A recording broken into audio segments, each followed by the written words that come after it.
What's happening, my high rise hustlers? Welcome back to another episode of the Do.Different.Better show, where we make finance simple for everyday people, whether you live in a skyscraper or walk up. I'm your host, Elaine Rasmussen, CEO and founder of Social Impact Now and Connective Institute, and the managing director of the Integrated Capital Fund. And I am so excited to dive into today's topic. Today, we're going to be talking about something that really doesn't get enough attention, and that is how city dwellers, especially renters, can build up wealth without ever owning a home. I know. We've been taught for decades that buying a house is the ultimate sign of success and the best way to build wealth. But guess what? That's not true for everyone, especially in high density urban environments where home prices are skyrocketing. So today we're going to shift the conversation. If you're living in a bustling city, chances are you're renting, and you've probably heard time and time again that in order for you to really build wealth, you really need to own a home. Well, today we're going to flip that script. I'm going to show you how to explore how you can leverage your urban lifestyle to build wealth without ever signing a mortgage. And quite frankly, what I'm hearing from a lot of my single girlfriends, particularly those in their 40s, the ones who have homes are actually regretting buying a home. They're like, it feels like I don't have any flexibility. I feel really tied to this thing. Now, maybe this is a generational thing as far as wanting to be able to have access to traveling and things like that. But there's definitely this trend of people not wanting to purchase homes, but still wanting to build wealth. So I'm so excited to get into this very sort of topic that is very important right now in this point in time. But before we dive in, I want to hear from you. Shoot me a message on social media using the hashtag UrbanInvestor, and tell us what's your biggest challenge when it comes to investing while living in the city. But now, first, let's start by addressing the elephant in the room, the unique financial landscape of urban living. Living in the city comes with its own set of financial challenges, doesn't it? There's higher rent, there's more expensive groceries, and don't even get me started on the cost of going out. I remember when I lived in Los Angeles, I think I told you all, I was born and raised in Los Angeles. I didn't leave Los Angeles till I was in my 30s. But I thought going out, two people, having a drink, appetizers, a meal, and dessert, that should cost $150. Now, we're talking about the 90s. $150 was a night out for you and a girlfriend. Now, mind you, I was not rolling in dough by any stretch of the imagination.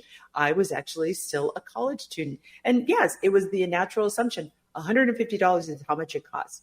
And I'll never forget when I moved to Las Vegas and me and a friend went out, and I think we spent $75. Same deal. Both had a cocktail. We both had an appetizer. We both had a meal and maybe shared a dessert. And when we got the bill, I was shocked. I'm like, wait, everybody doesn't spend $150 on a meal?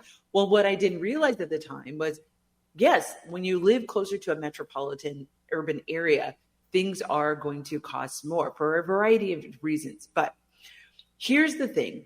With those higher costs, there does come a set of advantages and higher opportunities. So think about it. In the city, you're at the epicenter of economic activity. You have access to higher paying jobs, diverse range of industries, and networking opportunities that simply don't exist in smaller towns or exurbs, right? Those are cities that surround a suburb, that surround a urban center. Your upstairs neighbor could be the founder of the next big startup, or your local barista might be moonlighting as a successful freelance graphic designer. I even have some of my staff, almost all of my staff, have side gigs where they do something else. I have Moonshine Stylist, who is a fashion stylist for individuals and people who are corporate executives. I have a woman in my office who does event planning on the side. So it's really, and I try to throw them business anytime I get. But these are the advantages that you have to like living closer into a city center. But you also have more opportunities to increase your income, just like I was talking about, whether it's through side gigs or a startup or tapping into the gig economy. Cities are where ideas flourish and opportunities to diversify your income streams are endless. You might not have a backyard to maintain, but you're in the center of wealth building ecosystems. So now let's talk about the overlooked advantage of renting, and that is flexibility. In a rapid changing job market, the ability to move quickly for a new opportunity is invaluable. And especially in this moment of globalization, where there are people who are literally technical nomads. They can work from anywhere. They are not restricted by a time zone, which allows them to live months at a time in different time zones, particularly different countries, right? I have a friend of mine. She has lived the last 5 years in van life. She goes around seeing friends and family because she's able to work mobile off of as long as she has internet, she can work. So in her trailer, she travels around. Sometimes she stays with people, but if she's not staying with somebody, she has a fully built out van that she can live out. Her van even has a little tub. Don't ask me, but it's super, super cute. I'm just going to tell you that right now, right? But homeowners often find themselves tied to a specific location, potentially missing out on career advancements. But as a renter, you have the freedom to be able to follow these opportunities as they come up. So now let's talk about the mindset. Now we're going to really talk about what really holds people back. And that's the idea that renting is just throwing away money. We've all heard it, right? You've just been paying your landlord's mortgage instead of your own. But let me flip the script here just a little bit. Renting doesn't have to be a financial disadvantage. In fact, for many city dwellers, renting can actually free up capital to invest elsewhere. My grandmother, I think I shared with you in a previous episode, she never wanted to own a house. Particularly, she was a live-in nurse and she only had one day off. So owning a house just didn't make sense for her. If you're somebody who travels a lot for your job, maybe you're an outbound salesperson or you're a traveling salesperson, owning a house may not be the smartest investment, but you do want to be able to start building wealth in some sort of investment vehicles, right? So this allows you to be able to take what you would normally put into a mortgage and start investing. So here's the reason why. When you're not tied to a mortgage, like property taxes or home maintenance costs, you can use that extra money to invest in things that offer you a better return. So instead of putting $20,000 into a down payment, what if you invested that money into stocks or a high growth index fund? Over time, that money could significantly grow. That would actually exceed the value or equity that you would build in a home, especially if you're young and you're not sure where you're going to end up.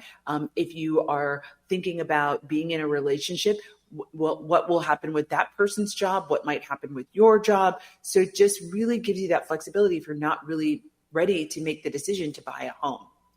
By renting, you can have so much more flexibility about moving to different job opportunities, taking advantage of lower cost of things that you have access to, and you don't have to worry about selling a house before you move. The flexibility is key in today's fast-moving world. So now I can already hear some of you saying, but Elaine, what about building equity, building ownership? Aren't I just throwing away money on rent? And that, my friends, is where we need to have a major mindset shift. I want you to stop thinking of yourself as just a renter and start seeing yourself as an urban investor. Your rent isn't just a monthly expense. It's an investment in location and opportunity. So let's introduce a concept I like to call financial density. In urban areas, you have a higher concentration of financial opportunities per square mile than anywhere else. Your rent buys you access to that density of opportunity. Consider this. Marcus is a software developer living in a small Midwestern town, owns a home, and has a good paying job paying $70,000 a year. Meanwhile, Keisha rents an apartment in San Francisco for $3,000 a month, which might seem crazy expensive. But Keisha's tech job pays $150,000 a year, and she's surrounded by companies always on the lookout for talent, offering even higher salaries. So let's just do the math real quick. Even after paying her rent, Keisha has more disposable income than Marcus. Plus, she has greater potential for career growth, network opportunities that could lead to even higher income and possibly launching her own business. This is the power of financial density. Your rent isn't just paying for a place to live. It's buying you a ticket to play in the big leagues of wealth building. So I'll give you another example. When my son was going to private parochial school, my husband was really upset because my son at the time was not necessarily leveraging the opportunity of being in this private school. But what I said to him was, I am okay with him finding his way while he goes to this school because I am paying for the company that he keeps. It is worth it to me and invest in him being in a place where he has access to not only what would be considered a better education or a better quality education, but a set of students that he will be able to be networked into for the rest of his life. And I will just tell you, my son is now about to be 28, and some of the friends that he has had over the last number of years, the last 10 years or so, since he's been in high school, have been such invaluable friends and networking opportunities for him. So once again, this is the same sort of logic applies. But let me give you a real life example to illustrate this perfectly. Let's meet Sarah. Sarah's a former student of mine who embraced an urban investor mindset. Sarah moved to New York City and was renting a tiny studio apartment in Brooklyn. Instead of lamenting over the fact that she couldn't afford to buy a home in the city or a condo, she leveraged the location to turbocharge her career. She networked relentlessly. She jumped on opportunities that her location afforded her, and in just 5 years, she went from an entry-level marketing position to heading up a digital strategy for a major brand. Her salary tripled. She invested the difference aggressively. Today, her investment portfolio is worth more than the down payment she would have needed for a starter home in that city. And the best part, she still has flexibility to move for an even better opportunity if it arises. Sarah's story is the perfect example of how reframing your mindset from a renter to an urban investor can lead to a substantial wealth building, all without even owning a single foot of real estate. So, as we start to wrap up for this segment, I want you to take a moment and really internalize this mindset shift. You're not just a renter. You're an urban investor. Your rent is buying you access to opportunities, flexibility, and access to financial density that can supercharge your wealth building journey. But remember, an investment is only worth its weight if you activate the investment. So if you are going to choose and you are going to now become an urban investor, right? Then you have to start thinking about how do you want to leverage that as far as your networking opportunities, your job opportunities. Do you want to be an entrepreneur? Do you want to have a side gig or a side hustle, whatever that looks like? So be mindful of, yes, I'm an urban investor, and now what is going to be my strategy? And we're going to talk about that a little bit more. So what's the takeaway here? Renting does not break your financial future or make you a financial failure. In fact, it could be a strategic decision that allows you to focus on potentially higher investments. So here's my call to action. I want you to ask yourself a question today. What if instead of putting your savings into a down payment for a home, you actually invested your money into assets like stocks or bonds or even a startup? I just want you to take a moment to think about it. Reallocating that capital could completely transform your financial future. So if you're renting right now, start thinking of it as a way to keep your capital liquid and getting ready to actually make some sound investments. Remember, building wealth isn't just about doing what everyone else is doing. It's also about doing what's best for you.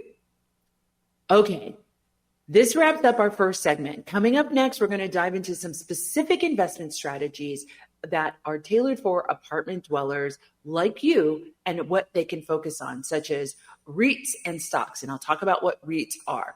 You don't need to own property to get your piece of the wealth pie. So stick around and learn more about how to grow your financial empire from your city apartment. I will see you after the break, where I'll explore how to leverage high yield savings accounts, stock market investments, and alternative investments that are perfect for city dwellers. I'll catch you after the break.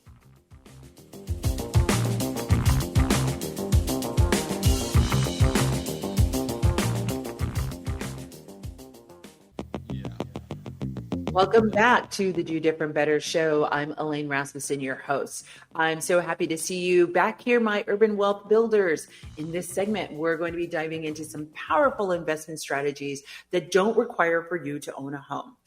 I know some of you think, but Elaine, I live in an apartment. How could I possibly invest in real estate if I don't own any property? Well, I'm about to show you how.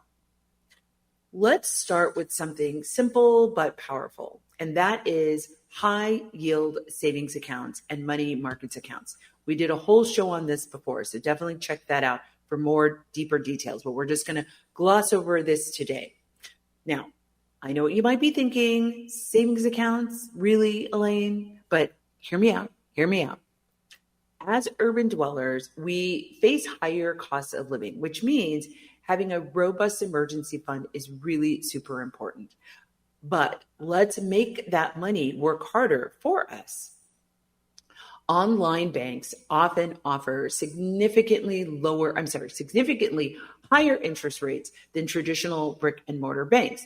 And that's because they don't have a building generally, or they don't have multiple buildings like a traditional bank does all over the city where you have access to it. But they are offering rates that can be 10 to 20 times higher than a brick and mortar bank. So here's an example. As of this recording date, while big banks are offering a measly 0.01%, that means not even 1%, it's 1% of 1% on savings accounts, right? That's the interest they're paying on savings accounts. Some online banks are offering over 3%. Let's think about this.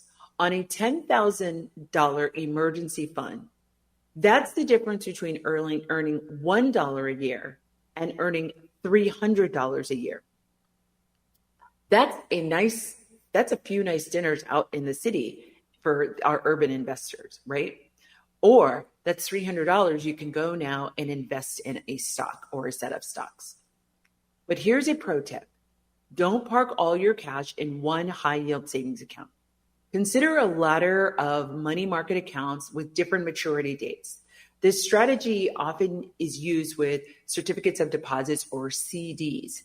They can be adapted for money market accounts to give you a blend of higher returns, yet having your capital liquid in case you need it, right? So remember, liquidity means how quickly can you get the asset converted to cash. And when you put it in a money market account or a CD, there's definitely a shorter time horizon. Now with CDs, as we've talked about, they sometimes have a prescribed time horizon. Maybe it's a 30-day, a 60-day, a 90-day, a 6-month, or a 12-month certificate of deposit, which means you will put your money in for a designated amount of time. They will pay interest on the fact that they will pay you interest, right? Based on the fact that you're allowing them to borrow that money to lend to someone else, right?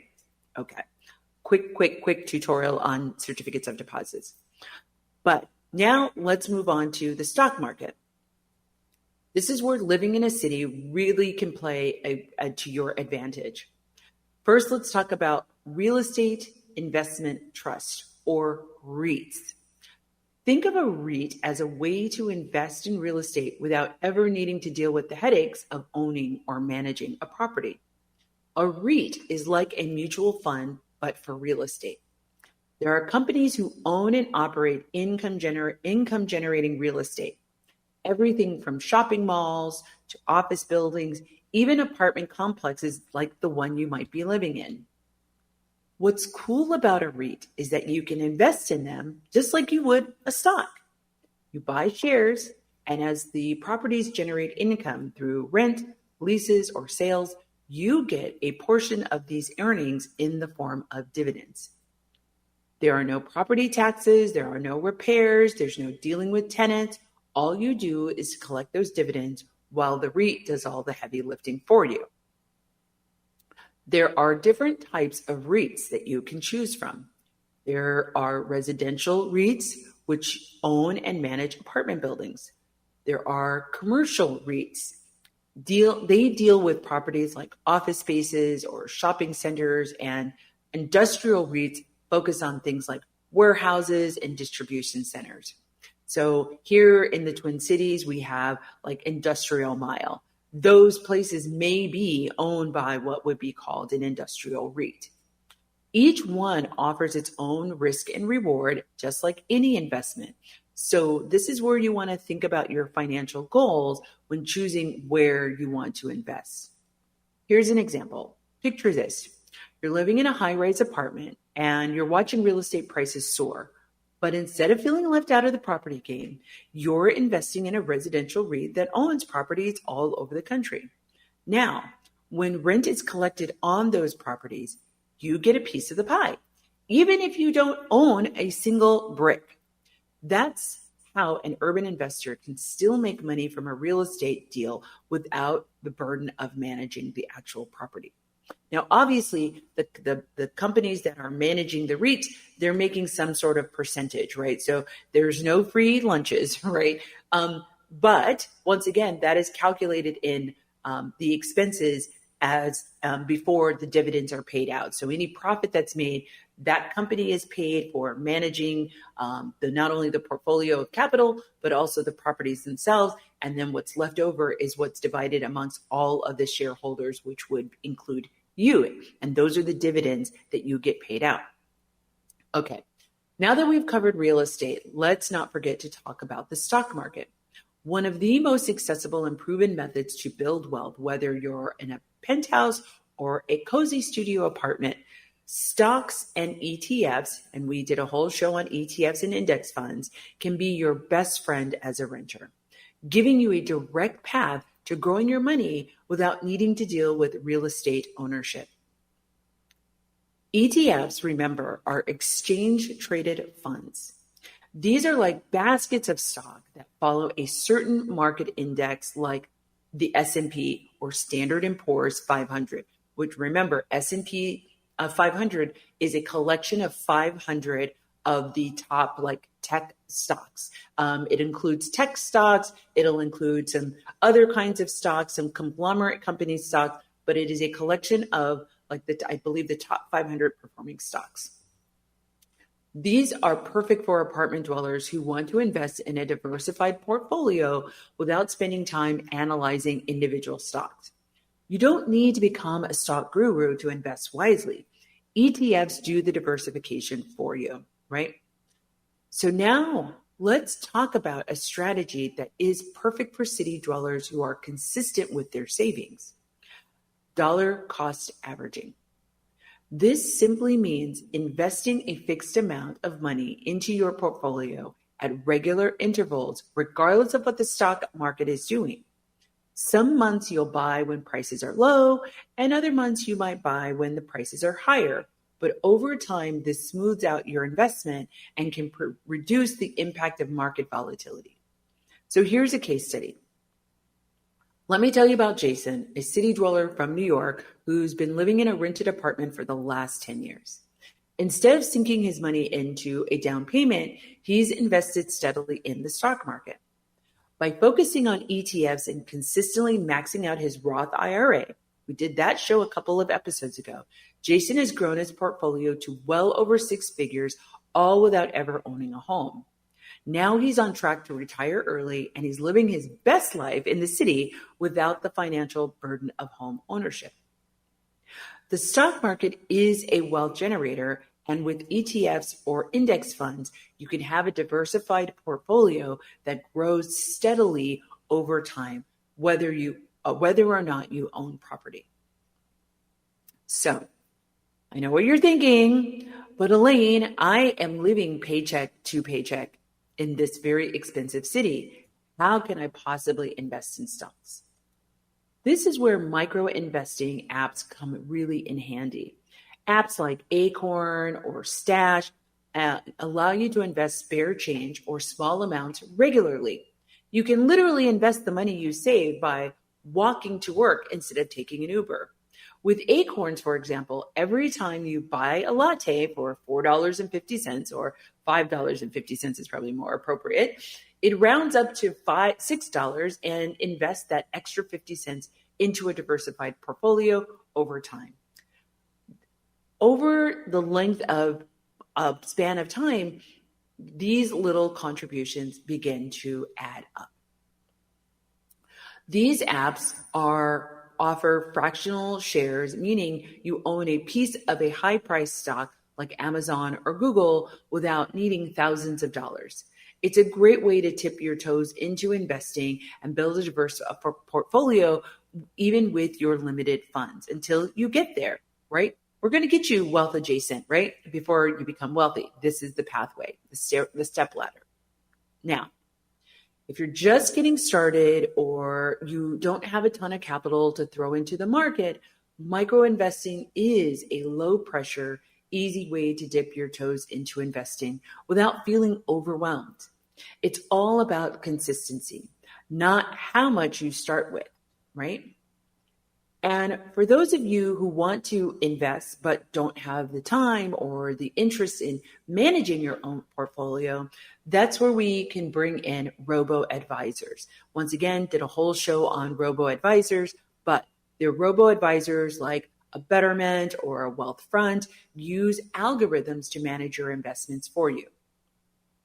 You just answer a few questions about your financial goals, and the robo-advisor creates and manages a portfolio that meets your needs, automatically rebalancing, even handling tax loss harvesting to maximize your gains, right? So it's going to do a lot of the work for you until you're ready to work with a financial advisor. And I would offer that having a financial advisor while having a robo-advisor is not a horrible idea either, but I would definitely make sure that if you're going to incorporate a robo-advisor as well as a financial advisor, that you inform the financial advisor that you're using this strategy and keep your actual and real-time financial advisor apprised of what's going on with what's happening on your robo-advisor platform, right? So this can be done by literally sharing the statements that you're getting from the robo-advisor and sharing those financial statements with your actual human financial advisor. But let's go on. Let's not just talk about traditional investments. Cities are a hotbed of innovation, and your investment strategy should reflect that. So let's talk about some alternative investments that may be perfect for an urban investor such as yourself. First up, there's peer-to-peer lending. There are platforms like Prosper and Lending Club that allow you to act as a bank, lending money to individuals or small businesses. It's a way to potentially earn higher returns than a savings account while also supporting your local community. Just remember that with higher returns comes higher risk, so do your due diligence. Excuse me. Next, let's consider real estate crowdfunding. There are platforms like Fundrise or Realty Mogul that allow you to invest in specific real estate projects with as little as $500. It's another way to get into real estate without needing hundreds or thousands of dollars for a down payment. Currently, I'm looking at purchasing a building, and the 20%, it's a commercial property, and that building is going to at least require $100,000 to $200,000 down payment. Now, once again, if I didn't have that, but I wanted to start to build something to eventually own a larger building, I could start off doing some micro investing this way until I got to a certain point that I was ready to make that leap, right? But it's always, I don't care where you start, I just want you to start. Living in a city also puts you in proximity to exciting startups. Equity crowdfunding platforms like Seed Invest or Republic allow non-accredited investors to invest in startups. It's high risk, but potentially high reward, and it allows you to be part of the innovation happening around you. Lastly, let's not overlook the potential of investing in art and collectibles. Cities are cultural hubs, and you likely have access to galleries and auctions and markets that others don't. There are platforms like Masterworks that even allow you to buy fractional shares in fine art. It's a way to diversify your portfolio, potentially get some really good returns, and hey, it makes for great conversation at your next dinner party.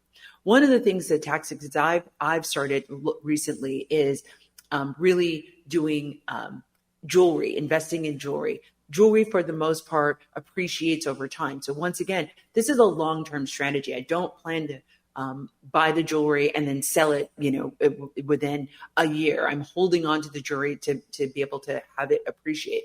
But I'm buying the jewelry off of auctions and estate sales, right? So once again, you want to be able to know what you're looking at. You want to have some level of knowledge so that the investment that you're making, if you're going to be looking at buying something off market, like at an auction or at an estate sale, that you know what you're buying and you have a fair amount of confidence that that item that you're purchasing or that asset that you're purchasing is going to appreciate. So I've done a lot of recently buying some jewelry, gold jewelry, but I'm also getting to enjoy the jewelry. I'm wearing it, getting lovely compliments on the jewelry that I'm purchasing. But then the real long-term goal is to hold on to it, allow it to appreciate, and then be able to cash in later. So once again, I'm hearing you scream through the radio. You're screaming through your laptop. You're screaming through your phone. Elaine, this all sounds great, but how do I know which of these strategies is right for me? And that's a really good question. Once again, I can't tell you because everybody has different goals. Everyone has a different place that they're starting from. But the key is for you to start small, diversify, and always invest with the risk within your risk tolerance. Don't put down $2,000 into an investment if you are not willing to lose that $2,000, right? That's not to say that you will, but it's a mindset of knowing that what you don't want to have to do is that you found yourself in a panic situation because that was next month's rent or next month's mortgage, right?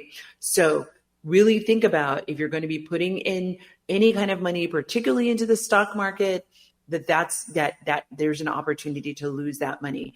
But when you're talking about putting things into like mutual funds, the risk is significantly lower. If you're putting your money into a CD, your money is fairly guaranteed, barring the bank closing its doors. If you put your money into a CD, you are going to get that money back, right? So once again, understanding different opportunities come with different risk profiles, and you knowing where you are, how much you can lose, what your goals are, and navigating sort of the stew of how all of those come together, right? So once again, the goal isn't to get rich quick. That is not the goal. It's to leverage your urban lifestyle to build wealth steadily over time. You're playing the long game here, urban investors, not the short game. So, okay, deep breath.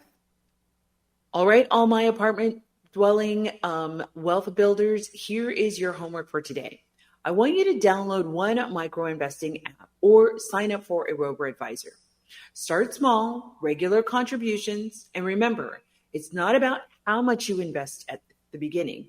It's about being consistent and letting those investments grow over time.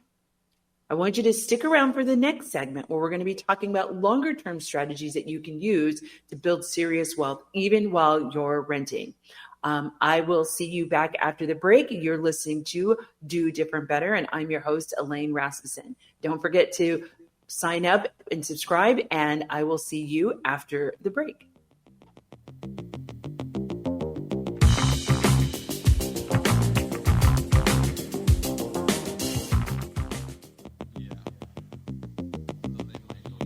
What's up, my side hustling superstars? Welcome back to the Do Different Better show. I'm your host, Elaine Rasmussen.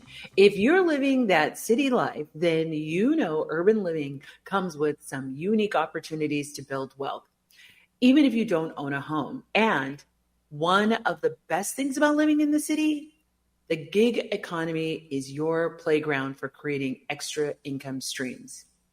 Let's dive into the gig economy, which has exploded in urban areas. There is everything from driving for Uber or Lyft, delivering food for DoorDash or Postmates, to leveraging your skills or freelancing platforms like Upwork or Fiverr, or selling products on Etsy or other platforms. These are there's so many ways to earn extra cash on the side while working a full-time job, or even if you're in school. These platforms are all about flexibility. You can work when you want, where you want, and you get to decide how much effort you put in. But what if we didn't just use that extra income to pay bills or splurge on a weekend getaway? What if we took that side hustle money and invested it for long-term wealth? This is where the magic happens and the urban investor mindset kicks in. So let's go through an example. Let me tell you about Carla. Carla lives in a downtown apartment and drives for Uber on the weekends. She was making an extra $300 a week. And instead of spending it, she decided to invest all of her side hustle income into an index fund through a robo-advisor. Fast forward 5 years, Carla has built a 5-figure investment portfolio, and she's on track to retire comfortably, all because she took that gig money and put it to work for her. That's the urban investor mindset at play. Now, some of you, I know you're out here, you're buying your very expensive designer bag, you're buying your designer shoes. Think about those things depreciate. And I really want you to think about, yes, in the moment, those things are great and you look really cool in front of all of your friends, but who's going to be there when you have an emergency? Who's going to be there when you want to quit your job and you don't have a nest egg, so you have to stay at that job that you cannot stand? So I really want you to start thinking about, a lot of people will say to me, Elaine, like, I don't have the money to do this. I don't have the money to do that. Meanwhile, I'm looking at the very nice watch they're wearing. I see that they get their hair done every 4 weeks. I'm seeing that they're eating out every single weekend. Think about, particularly if you're an urban dweller, to think about how can you reimagine your budget to really start thinking about becoming an investor for the long term, right? But back to Carla. If you're already side hustling or thinking about starting one, make sure you have a plan for how you're going to use the extra income. If you just have it, you are going to spend it. So think about what you want to do. And this is being an opportunity to grow your wealth. And remember, you don't need a ton of money to get started. You just need consistency. Treat your side hustle income as if it's fuel for your investment engine, right? Now, let's talk about the power of the gig economy. Let's discuss how to maximize your earnings to build a diverse portfolio, whether you're investing full-time, your full-time income or your side hustle money. Having a variety of investments is key to your long-term financial success. Now, we have already talked about stocks and ETFs and REITs, but now I want you to start thinking bigger. Urban investors can diversify their portfolios across multiple asset classes, including bonds, peer-to-peer lending, and even alternative investments like art and collectibles. I talked a little bit about this before the break, but have you ever heard of Masterworks? This is not sponsored. They are not a sponsor of mine. I'm getting no money from Masterworks for mentioning them at all. And there are many other platforms beyond Masterworks. But Masterworks is a platform that allows everyday investors to invest in high value art, which was once only available to the super wealthy. Through Masterworks, you can own a fraction of a multi-million-dollar painting by an artist like Banksy or Basquiat.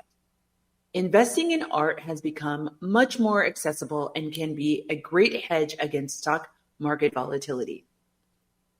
You can also look into peer-to-peer lending platforms like a lending club, which allows you to lend money directly to individuals or small businesses and earn some interest. This is a great way to diversify your portfolio without needing to buy property or deal with the stock market, particularly if you don't have time to be managing and reviewing and researching all of the stocks that you might be interested in. You might have a high pressure job, or you might have a job that just zaps all your brain power and you have nothing in the tank afterwards. So once again, robo-advisors would be great. But here's a tip. Managing a diverse portfolio can really seem daunting, but it does not have to be. There are plenty apps like Personal Capital and Mint, and I think Mint is going away. I'm not sure. I think I read that, but double check, that help you track all your investments in one place. These apps give you an overview of your entire portfolio performance and can help you stay on top of your financial goals. On my phone, I have a little folder that are all my financial apps. So my app that is to manage my bank account, my app that is managing my investment account, plus any other financial apps. Then all that information is all in one little folder. So anything that I want to look at, whether it's my cryptocurrency investments or anything, they're all in that little folder on my phone. I also have a folder on my laptop, so I can also track all of those apps as well as any statements or reports that I might be able to receive. So once again, it's not something that you need to look at every single day, but you do want to start to organize your life and the outputs from these opportunities so that you can at least keep an eye on them. I recommend maybe at least once a year, particularly if you're doing long-term investing. But take a look at it once a quarter if you're working with a robo-advisor or some of these accounts that might have more frequency as far as your return on investment or dividend payments. Okay, my friends, I've been taking you on a little bit of a ride, and I'm so grateful that you are sticking with me, okay? But we're moving into the home stretch. Okay, my city slickers, it's now time for your action steps. You might have been listening. You're like, okay, this has been a lot, Elaine, so what do I do now? You know I love learning with you, and that things that you can actually do to start building wealth is what I want to make sure you leave the show with. Okay, so action step number 1. If you haven't already, maybe this is your first episode, maybe you've listened to a couple of episodes and you still haven't been gotten off your behind, I want you to create an investment plan. And actually before that, I want you to start to create, what do you want? Create the vision of the life that you want to live. What does it look like? That will then help you to inform your investment plan. Whether you're starting small with micro investing or you're diving into REITs or you're building a stock portfolio, it's all about having a plan. Take a look at your income, both from your main job and any side hustles, and decide what percentage you want to allocate towards investment. And start with whatever you can, even if it's $50 a month. I had for a while a child support payment that was coming in. My child support payments didn't come into my son being a teenager. And so instead of taking that money and just adding it to my all the income, my bank account that where my paycheck goes, I actually opened a separate bank account, and all of my child support payments went into that bank account, which was great because I leveraged that money to invest. And so over time, I let that money sit and sit and sit and sit and sit. It was gaining interest at the bank that it was sitting at. I never really accessed that money until I was ready to make an investment. And when I was, it was sizable. I was actually surprised because I had stopped even checking the statements for that particular bank account. So it was to my surprise when I saw that there was 6 figures as a result of years of deposits going into that bank account. So now let's move on to action step number 2. If you're hustling on the side, set up an automatic transfer a percentage of your earnings to go into an investment account. Don't wait until you've spent half of it on brunch. Set it and forget it, and so your money starts to grow without you even having to think about it. You don't need to own property to own a 6-figure salary or have a 6-figure salary to build wealth. The key is consistency and the mindset that every dollar you earn has the potential to grow. My final action step is that my final call to action for you is that your living situation does not have to determine your potential wealth. Whether you're a city penthouse liver or or a studio apartment, living in a studio apartment or a shared space with roommates, you can start to build wealth. It's really about the action steps that we've talked about today, whether it's investing in your side hustle income, diversifying across your assets, or simply getting started with micro investing. Now, here's the challenge of the week. Pick one investment strategy that we talked about today and take action. Whether it's signing up for a robo-advisor or opening a REIT or setting up automatic contributions from your side earnings, just do it. Your future self will thank you. So that's it for today's episode on the Do Different Better show. I'm your host, Elaine Rasmussen. I talked about strategies for maximizing your returns without ever buying a house. Whether you're renting in a high rise or living in a studio apartment, there are ways to invest and grow your wealth. I discuss leveraging REITs, ETF, and the gig economy, and how to make your side hustle income work for you. I hope you're feeling inspired and to start investing and making your city life work for your financial goals. If you enjoyed today's episode, don't forget to subscribe, leave a review, and share this episode with somebody who is ready to make a difference with their money. Let me know what you think of the show. We love comments. So tell me how this show helped you. Or if there's a money or finance question you have, or if there's somebody you want me to interview, hit me up on LinkedIn or Instagram at Do Better with Elaine. I can't wait to see you next week when I show you how to do different